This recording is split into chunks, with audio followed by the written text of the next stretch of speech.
Estimados amigos, bienvenidos a la siguiente edición de Forum 2000 Chat Online, donde analizamos el futuro de la libertad y la democracia en estos tiempos complejos de la pandemia global.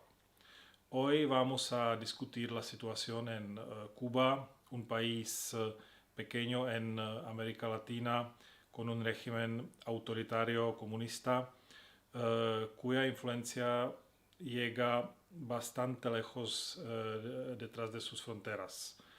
Vamos a analizar este tema junto con Rosa María Payá, una activista por derechos humanos y libertad cubana, hija del famoso líder disidente cubano Osvaldo Payá.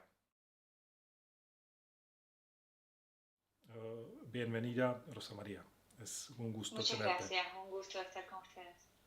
Eh, Primero, para empezar, Rosa María, ¿cómo tú personalmente estás pasando la crisis?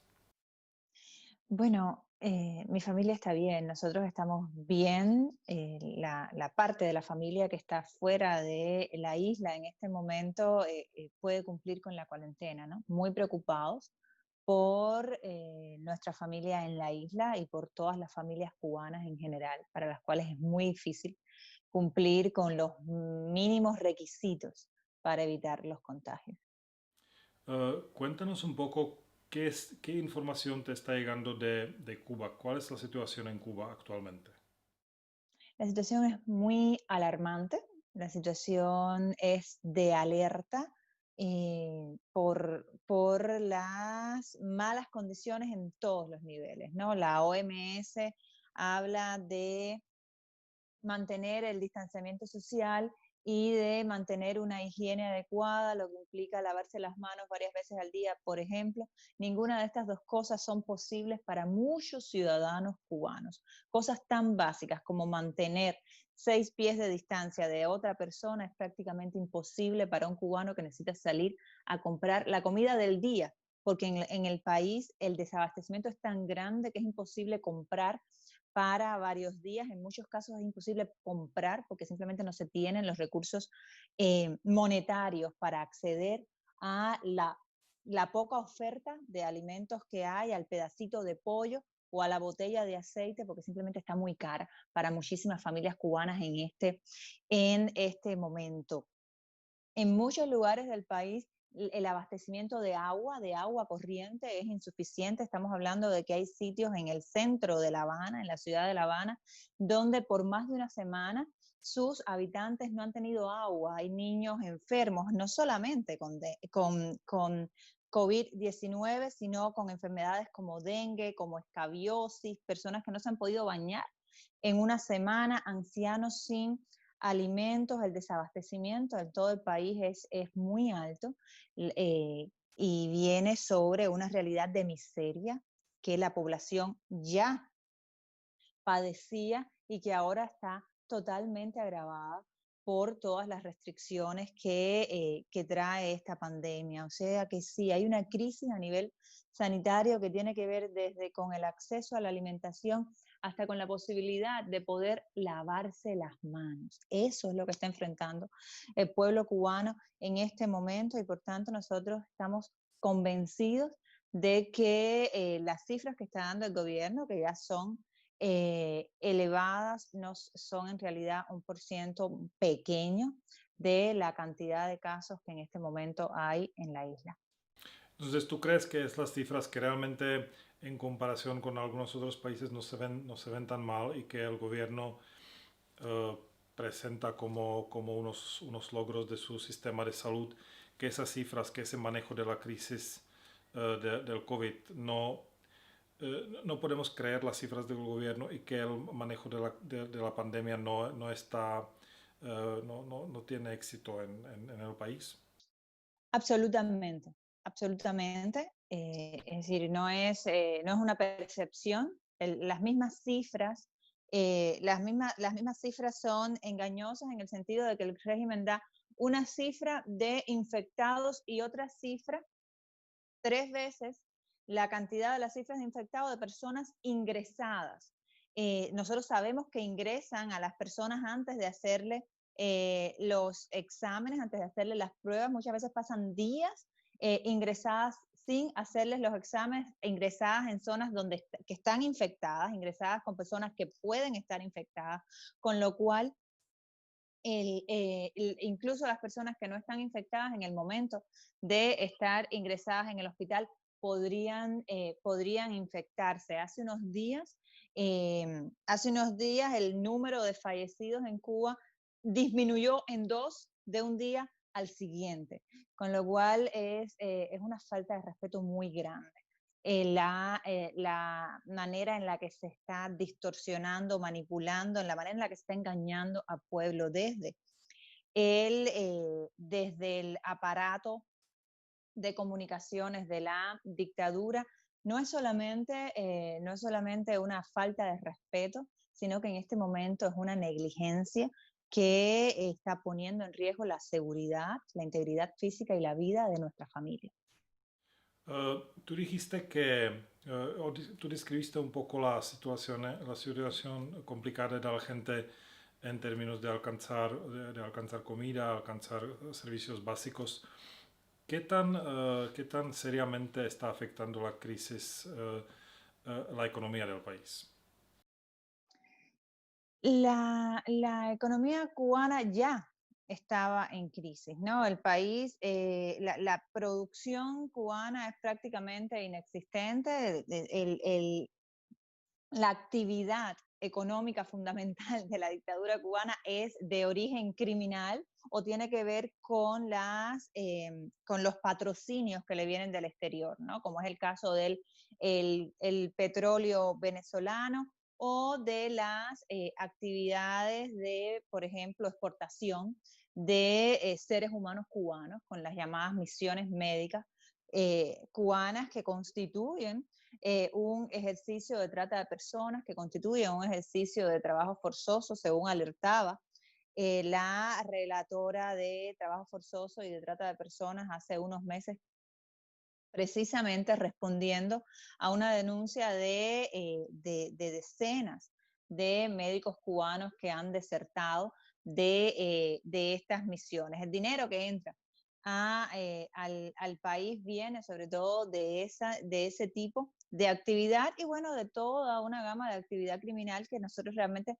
no podemos cuantificar, porque la porción que se lleva la dictadura cubana en el narcotráfico colombo-venezolano o en el tráfico de armas o en quién sabe cuántas otras actividades criminales que mantienen ya por décadas en la región y más allá son muy oscuras. La realidad es que para el pueblo cubano, la posibilidad de sustentarse cada día es cada vez más difícil. De hecho, el señor que está al mando del gobierno en teoría, y digo en teoría porque fue designado por Raúl Castro, directamente puesto a dedo por Raúl Castro, Díaz Canel está haciendo apariciones en televisión nacional, algunas de ellas muy agresivas, diciendo cosas como que ningún cubano puede tener una actividad comercial en este momento, que los únicos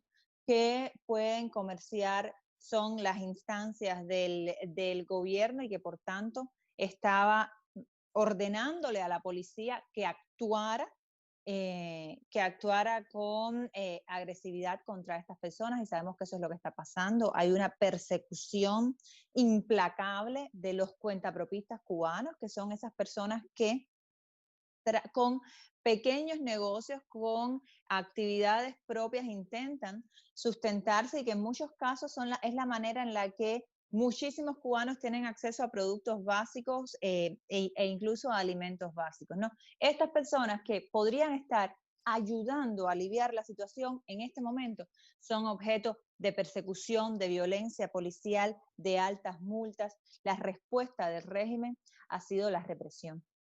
¿Tú crees que esta crisis podría debilitar el sistema comunista en Habana? ¿Podríamos esperar algunos cambios políticos a raíz de esto o al revés? ¿Podría fortalecerse, por ejemplo, el régimen?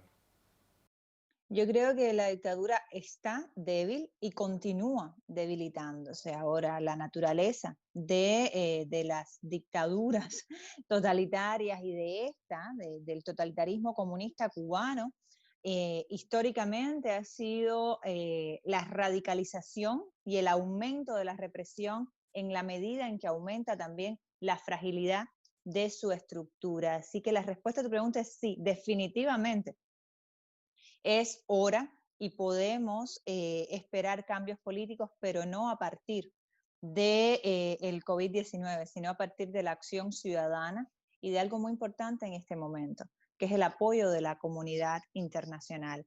Estamos hablando y hace alrededor de 10 días, casi 2 semanas, la mayor parte de la sociedad civil cubana se ha puesto de acuerdo para hacer un llamado de alerta y un llamado a la solidaridad internacional, que todos los que nos están escuchando pueden encontrarlo en la página web cubaencrisis.org y pueden firmar su apoyo. Esto es un llamado de alerta a la nación ante la situación de insalubridad de los espacios públicos, incluyendo los hospitales, donde los enfermos pasan hasta días en la cama sin poder ir al baño y tienen que hacerse sus necesidades allí en la cama. Llega a esos niveles extremos la situación en algunos hospitales cubanos en este momento, en medio de una pandemia, denuncia el desabastecimiento, pero denuncia también el uso de la represión por parte de la dictadura en estos momentos, aplicando, por ejemplo, todas las aberraciones legales que durante 60 años han podido hacer a la ley, en particular para limitar la libertad de expresión de los cubanos. Están aplicando últimamente un decreto que se llama 370, que básicamente pone multas de hasta 3.000 pesos, algo que los cubanos no ganan ni en 3 meses de trabajo, por expresarse en las redes sociales, por tomar una foto en una cola de esas que son grandes aglomeraciones para conseguir un pedacito de pollo. Denunciamos allí también la situación de las cárceles. Cuba es el país que probablemente tiene la población penal per cápita más alta del mundo. Viven hacinados, viven con muy mala higiene, con una insuficiente atención médica, están en peligro todos los reclusos cubanos. Nosotros exigimos en ese documento, en ese llamado de alerta, la liberación de todos los presos inocentes que hay en Cuba, de todos los que están condenados sin haber cometido delito, de todos los presos políticos. Suman más de 8.000 el número de personas que está en Cuba cumpliendo condena en prisión sin haber cometido delito. Y muy importante, en esta declaración hacemos un llamado a la comunidad internacional porque es necesaria la acción humanitaria. Cuba necesita ayuda. Estamos en un momento que puede ser, si no es ya, una tragedia nacional que puede convertirse en inmanejable para todos los actores, incluida la dictadura. Y quien sufre en todos los casos, quien sufre es el pueblo cubano, quienes sufren son nuestras familias. ¿Cuáles podrían ser los pasos concretos de la comunidad internacional para realmente apoyar a la sociedad civil en Cuba o para apoyar la libertad en Cuba en el futuro próximo? Es un muy buen punto porque es necesario un plan de acción. Estamos en un momento en que lo primero es ayudar al pueblo cubano que lleva 7 días sin poder lavarse las manos, ¿no? Lo primero es que organizaciones como la OMS o Naciones Unidas para la Alimentación, que acaba de hacer pública que varios millones de personas pueden pasar hambre durante los próximos meses, incluyan en sus programas al pueblo cubano, que de manera increíble no aparece en los reportes de estas organizaciones. Esperamos también una acción coordinada de parte de los Estados miembros de la OEA para ayudar al pueblo cubano y en esa línea de acción hay un segundo punto que es muy importante y es presionar al régimen cubano para que esa ayuda sea posible, presionar al régimen cubano para que, por ejemplo, todos los cubanos que viven en el exterior, que están dispuestos a ayudar al pueblo cubano y que están dispuestos a ayudar a sus familias, puedan hacerlo efectivamente, puedan entrar y salir, puedan enviar ayuda de manera efectiva. Y por supuesto, hay un punto que es fundamental aquí, porque si algo está descubriendo el mundo, es que la libertad y la democracia son importantes también, no solamente porque son derechos intrínsecos del ser humano, sino porque en momentos como estos significan la posibilidad de sobrevivir con dignidad, la posibilidad de vivir con dignidad, posibilidad que probablemente en Wuhan, en China, muchos no tuvieron precisamente porque ni tan siquiera podían decírselo al mundo, porque ni tan siquiera podían reclamarlo. Eso mismo está pasando en Cuba. Entonces, esa acción internacional tiene que ir en la dirección de apoyar al pueblo cubano para cambiar el sistema en Cuba, porque como decía Václav Havel, y esto se lo dijo Václav Havel a mi padre directamente en una carta en el año 2008.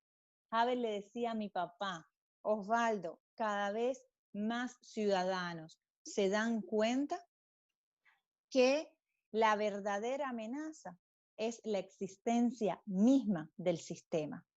Esa es la amenaza que estamos viviendo los cubanos.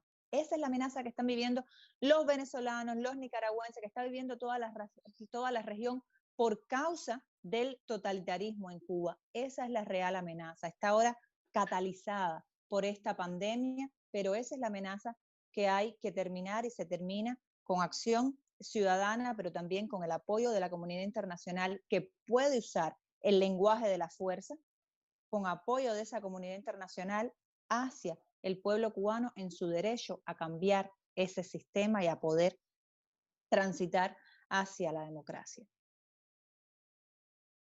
Gracias por la entrevista, que estés bien y muchos saludos.